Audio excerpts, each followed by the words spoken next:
ఎవరైతే JNTUK special supply exams రాస్తా ఉన్నారో, వాళ్ళందరికీ ఒక ఇంపార్టెంట్ ఇన్ఫర్మేషన్ చెప్దామని జెప్పేసి వీడియో చేయటం జరిగిందండి.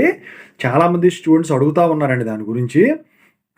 అదే వచ్చిన కన్‌ఫ్యూజన్ వీళ్ళల్లో. ఓకేనా?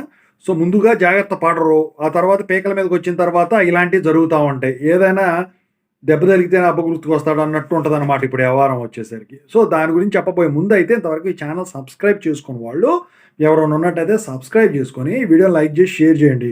మీకు గనక నాతో మాట్లాడాలని ఉంటే కాల్ మీ ఫోర్ ద్వారా కాల్ చేయండి.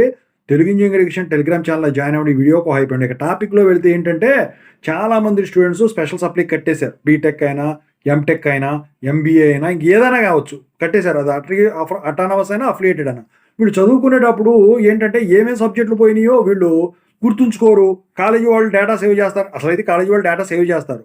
అయితే ఆ నెగ్లిజెన్స్‌తో కాలేజీకి వెళ్తారు. అంటే వేరే టెన్షన్‌లో ఉండి మర్చిపోయో ఏదో ఒకటి చేస్తుంటారు. కొంతమందినేమో గుర్తున్నా కూడా వాళ్ళు వెళ్ళి కాలేజీలో ఇలా అయిపోయినాయని చెప్పినా కూడా వాళ్ళేమంటారంటే అవ్వలేదు. ఆ 2 సబ్జెక్టులు ఉన్నాయని చెప్తారు. అయినా ఫీజులు కడతారు. కట్టిన తర్వాత ఏమవుతుందో యూనివర్సిటీ పోతాయి. యూనివర్సిటీ పోయిన తర్వాత ఈ అమ్మాయిలు పాస్ అయిపోయి ఉంటారు అందరూ గూడా. కొంతమంది ఏమో ఈ సబ్జెక్టులు పెట్టబోయి వేరే సబ్జెక్టులు పెడతారు. అయితే ఆ తర్వాత స్పెషల్ సప్లీకి వచ్చేసరికి ఏంటి ఫ్రాడులెంట్ లిస్ట్ అని ఒకటి రిలీజ్ చేస్తారు. సో, ఆ లిస్ట్‌లో తప్పులు దొర్లిన వాటికి కౌంట్ అనమాట అది. అందులో పేర్లు, రోల్ నంబరు, ఆ సబ్జెక్ట్‌లు ఏమేమి కట్టారు అయన్నీ గూడా. సో, పలానా సబ్జెక్ట్ కనుక నువ్వు పాస్ అయ్యుంటే ఆ సబ్జెక్ట్ పాస్ అయిపోయారు. అయితే నువ్వు కట్టాల్సిన సబ్జెక్ట్ కాకుండా వేరేది కట్టుంటే ఇది అయిపోయినట్టే. ఇక ఫైన్ ఉంటది గదా! ఆ ఫైన్ ఏసి మీరు ఫీజులు కట్టుకోవడమే దానికి. ఇక అయిపోయి ఉన్నోళ్ళు ఉంటారు చదువులు కాలేజీ వాళ్ళు ఇచ్చిన రాంగ్ ఇన్ఫర్మేషన్ వాళ్ళు కట్టినోళ్ళు వాళ్ళకేంటంటే ఈ డబ్బులు పోయినట్టే ఇక. ఎగ్జామ్ ఫీజు కట్టారుగా 2 సబ్జెక్ట్ డబ్బులు పోయినట్టే. ఫ్రాడులెంట్ లిస్ట్‌లో మీ నేమ్ వచ్చినంత మాత్రాన, నంబర్ వచ్చినంత మాత్రాన డబ్బులు రిఫండ్ ఇస్తారని కాదు.